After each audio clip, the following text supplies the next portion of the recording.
Selamat pagi, biarkan firman Tuhan menuntun perjalanan Anda di sepanjang hari ini di dalam segala keberhasilan.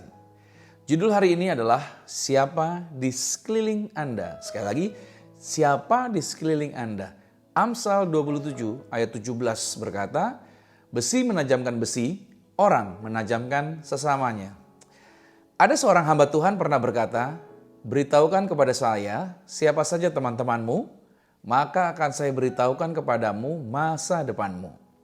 Kemudian hamba Tuhan itu berkata kembali, beritahukan kepada saya teman-temanmu, maka akan saya beritahukan kepadamu siapa engkau yang sebenarnya. Pernyataan ini sangat menarik dan menantang. Lalu setelah saya perhatikan dan meneliti cukup lama, ternyata benar. Siapa teman kita itu menentukan masa depan dan menentukan jati diri kita yang sebenarnya. Itulah sebabnya Anda perlu memperhatikan siapa saja orang-orang yang ada di sekeliling Anda. Sebab mereka ikut menentukan apakah Anda akan berkembang atau sebaliknya. Nah, kalau Anda dikelilingi oleh orang-orang yang terus berkembang, maka Anda akan terbawa untuk mau berkembang. Apabila Anda dikelilingi oleh orang-orang yang terus mau belajar, maka mau tidak mau Anda juga akan ikut belajar. Amsal 13 ayat 20, siapa bergaul dengan orang bijak menjadi bijak, tetapi siapa berteman dengan orang bebal menjadi malang. 1 Korintus 15 ayat 33 mengatakan, janganlah kamu sesat. Pergaulan yang buruk merusakkan kebiasaan yang baik. Sungguh pernyataan firman Tuhan yang luar biasa, bukan? Anda yang kerap kali gagal untuk berkembang dan susah mengalami kemajuan, maka berdasarkan firman Tuhan tadi, coba deh lihat siapa orang-orang di sekeliling Anda. Saudara, di dalam Alkitab ada kisah tentang orang lumpuh yang disembuhkan Yesus dengan cara yang unik untuk dapat bertemu langsung dengan Yesus. Cerita ini dapat kita baca di dalam Lukas 5 ayat 17 sampai dengan ayat yang ke-26 bahwa orang lumpuh ini dikelilingi oleh teman-teman yang benar. Teman-temannya adalah orang-orang yang beriman kepada Yesus. Mereka tidak mudah menyerah dan mau berbuat ekstra serta mempunyai kesabaran untuk menuntun temannya yang sedang lemah. Bisa jadi si orang lumpuh ini sebenarnya sudah putus asa. Tetapi pada saat teman-temannya mengelilingi si lumpuh, hatinya dikuatkan. Lalu teman-temannya menggunakan tandu untuk membawanya berjumpa dengan Yesus. Tetapi tempat rumah di mana Yesus sedang mengajar, kondisinya sangat ramai. Sampai-sampai pintu masuk pun dipadati orang-orang yang ingin mendengarkan Injil. Nah, si lumpuh kembali putus asa. Tetapi teman-temannya ini tidak mau menyerah dan tetap percaya bahwa keajaiban pasti terjadi.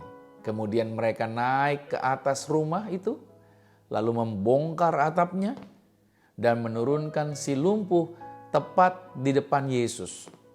Kesembuhan yang terjadi atas si lumpuh itu karena Yesus bukan melihat iman si lumpuh, melainkan Tuhan Yesus melihat iman orang-orang yang berada di sekeliling si lumpuh. Karena Lukas 5 ayat 20 berkata, ketika Yesus melihat iman mereka, perhatikan kata-kata di situ. Yesus melihat iman mereka, berkatalah ia, hai saudara, dosamu sudah diampuni. Teman-temannya ikut membangun hidupnya si lumpuh, ikut membangun imannya. Dan mereka bukan tipe orang yang menghancurkan pengharapan. Orang lumpuh itu sangat diberkati, mempunyai teman-teman yang sedemikian. Nah, saudara, ternyata teman yang tepat dapat membuat kuasa Tuhan bekerja secara ajaib. Garis bawahi bahwa membangun itu selalu lebih susah. Membangun selalu lebih susah daripada menghancurkan.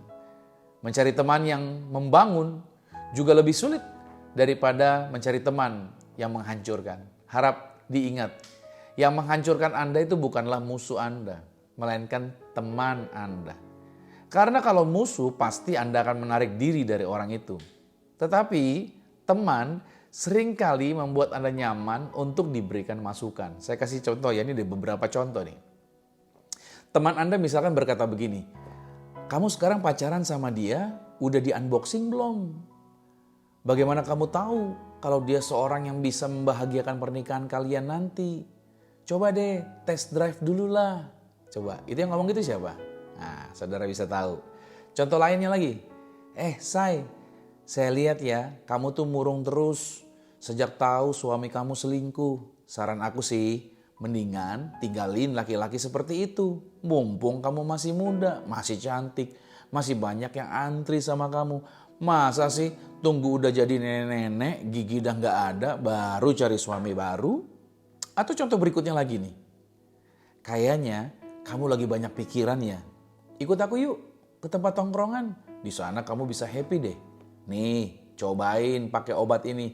Pasti semua persoalan kamu akan hilang dan hati akan terasa lega banget. Saudara, apakah semua contoh tadi adalah perkataan musuh? Menurut saudara seperti apa? Itu perkataan musuh? No, bukan. Itu bukan perkataan musuh. Ini semua adalah saran dari pertemanan yang salah. Nah, pada kenyataannya semuanya adalah soal pilihan. Sebab Anda mempunyai hak untuk memilih atau menentukan siapa yang ada di sekitar Anda. Berbahagialah Anda kalau dikelilingi oleh orang-orang yang selalu berpikiran positif dan selalu membangun iman. Jadi, kalau Anda sekarang dikelilingi oleh orang yang salah, yaitu cuman kumpul-kumpul di warung kopi yang dibicarakan ngawur, gak jelas tujuannya, semua itu hanya akan membuat Anda tidak berkembang dan itu adalah karena pilihan Anda sendiri tidak berkembang. Nah, saran saya adalah mari perbaiki pilihan Anda supaya hidup Anda dapat mengalami perubahan dan kemajuan. Saya berdoa, Tuhan Yesus berkati setiap anak-anak Tuhan yang mengikuti siaran ini, dimanapun mereka berada.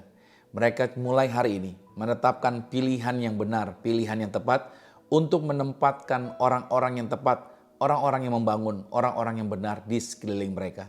Sehingga mereka bukan mengalami drop, tidak mengalami penurunan, tapi mereka mengalami kemajuan dan terus mau belajar dan berkembang dari hari ke hari.